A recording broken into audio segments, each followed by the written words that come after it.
London say Buckingham Palace has uncovered the truth about Archie. Was the one secret that could shatter a monarchy? A fake pregnancy. For years, public whispers have swirled with a quiet, persistent suspicion. A feeling that the story of the Sussex children didn't quite align. The timelines felt faked, and the stories behind their birth have always raised red flags. However, many people dismiss these suspicions as nothing more but mere conspiracies. But now those suspicions have seemingly been confirmed. Newly released forensic data has uncovered a payment from Meghan Markle's private account to a high-end fertility clinic in Mexico, that a payment that coincides with Archie's coincidence? Think not, because this financial footprint has triggered the most severe constitutional crisis the Crown has ever faced. Because it doesn't just question a pregnancy, it questions the royal bloodline. So tonight, join me as we examine the chilling question Prince William is now forced to confront. Are his nephew and niece really his Harry's kids, or were they bought? For over a year now, the whispers about Meghan's pregnancy have dominated the headlines. There have been countless debates online about her bump shapes, photo timestamps, and even talk about fake baby bumps. I want to ask the audience here a much more important question. Meghan there, is it a real baby bump, or has she strapped it on? However, all those rumors remain just that, rumors. Then the Epstein files exploded into the public consciousness, pulling focus to a different web of power, abuse, and secrecy. On the surface, these were two separate worlds. But in the world of forensic investigation, there are no coincidences, only connections waiting to be decrypted.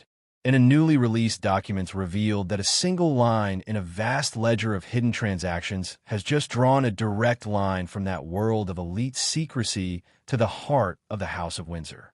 The evidence is a payment invoice of about $500,000 made on May 1st, 2019 from an account linked to Meghan Markle. But that's not the shocking part of this story. Turns out that money was sent to a high-end discreet medical center not for childbirth, but for comprehensive fertility services and absolute confidentiality. Now, here's the weird part. Just 5 days after that money was allegedly wired on May 6th, 2019, the world was told Meghan Markle had gone into labor, and given the precision of that timing has been raising a lot of red flags because this wasn't a prenatal checkup. Was a $500,000 transaction for a comprehensive medical package executed days before a royal birth was announced.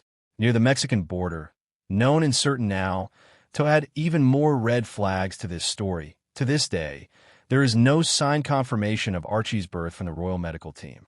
Now, why is such a standard protocol conspicuously absent? Anyways, let's move from the financial ledger to the visual and legal record, because the story of Archie and Lilith has widely been documents all over with photographs, videos, and even on their birth certificates. And that's where another red flag comes up. When experts examine these documents, the narrative doesn't just have gaps, it seems to have deliberate alterations. First, the official photo introducing Archie at Windsor was allegedly staged with cinematic precision. The lighting is studio quality. The positioning is deliberately symbolic, and the overall composition feels less like a candid moment and more like a carefully constructed piece of propaganda. This doesn't prove fraud, but it establishes a pattern of extreme narrative control from the very first public moment. Then we encounter the first major legal irregularity, Archie's altered birth certificate. Nearly a month after his birth, Buckingham Palace filed an amendment. The mother's name was changed. Rachel Meghan, the name on the original document, was scrubbed and replaced with her formal title, Her Royal Highness, the Duchess of Sussex. A spokesperson for Meghan stated this change was dictated by the palace and not requested by Harry or Meghan. But this explanation raises more questions than it answers because precedent matters. Look at the Cambridge children. Kate Middleton's name, Catherine Elizabeth Middleton, remains on all 3 of her children's certificates. The palace did not demand her title be used. This selective enforcement of protocol is glaring.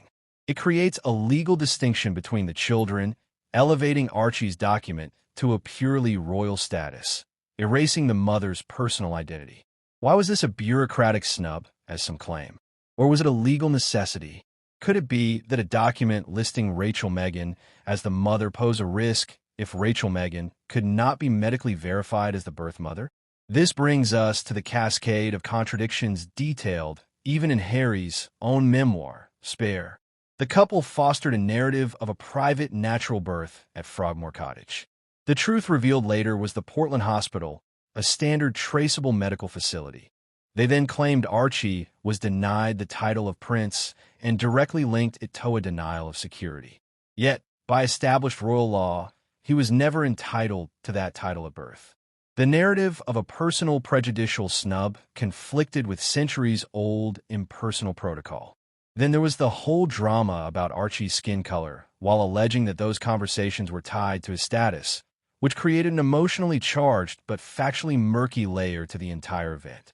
Individually, each point could be explained away as a stage photo for better lighting, a paperwork error, a misunderstood protocol, or private family tensions. But collectively, they form a constellation of obfuscation, a staged photo, an altered legal document, a misleading birth location, a publicly misrepresented royal rule. When you layer these documented contradictions over the $500,000 payment to a secretive fertility clinic, a terrifyingly coherent picture begins to develop. It suggests an operation of immense sophistication, not a simple lie, but a multi-layered production. A production with a script, actors, props, legal revisions, and a narrative carefully fed to the global press. And if that is true, then the goal was not privacy. The goal was legitimization. The insertion of children into a bloodline by creating an unchallengeable public reality backed by altered documents and a billion-watt media campaign. Now, Prince William holds a file that contains what his intelligence advisors would call a strategic existential threat that a private unit made up of former MI6 operatives whose sole loyalty is to the crown, not to any individual, did not find a link to criminal networks. But they found something in their world far more dangerous, a flaw in the lineage. Their discovery is brutally simple. A transaction from Archwell LLC, a shell company linked to Meghan's former financial team to that discreet Mexican medical center. A single line of code in a global torrent of laundered money found not by tabloids, but by the palace's own cripalists. This places William in a conflict with no historical precedent. This isn't about choosing between brother and duty. It is a mathematical equation of survival. On one side, his brother Harry. The question of Harry's knowledge hangs in the balance like a blade. Was he a willing architect building a new life on a fabricated foundation? Or is he the ultimate mark? A man whose quest for a family may have been manipulated into becoming the vehicle for its own deception. On the other side, the throne itself, the unbroken, legitimized bloodline that is the sole source of the monarchy's power and its contract with the people. A contract now threatened not by Republicans or protesters, but from within its own claimed lineage. While the world's media churns with the declassified Epstein names, a silence has fallen over Buckingham Palace. It is the silence of a triage unit assessing a patient with a terminal diagnosis. The headlines on CNN and the BBC are a distraction. The real crisis is unfolding in the quiet pre-dawn hours in secure rooms, where the only sound is the turning of a page in a file marked for the king's eyes only. And when, not if, this truth reaches that silence, it will do more than ruin reputations. It will reframe a global story. Meghan Markle's every tear, every interview, every claim of persecution will be re-examined not as the outpourings of a victim, but as the calculated strokes of a long game, a game where the ultimate prize was not fame or fortune or even revenge, but a permanent, irrevocable place in the history of the most enduring dynasty on earth. William's choice is no longer personal. It is constitutional, and the war that begins will be the quietest and the most devastating the House of Windsor has ever fought. We are now witnesses to a collision, not of personalities, but of realities. One reality is the story we have been told of a modern love, a departure from tradition, and the birth of a new independent branch of an ancient tree. The other is the forensic reality emerging in sealed files and bank ledgers, of a $500,000 payment of altered birth certificates, of staged photographs, and of a medical void where a royal birth should be.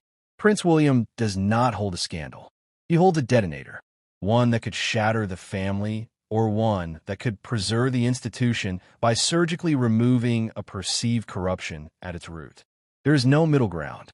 Silence is now a form of complicity, exposure a form of racide, and so the silent war is not fought with words, but with withheld documents, frozen assets, and the grim calculus of legacy.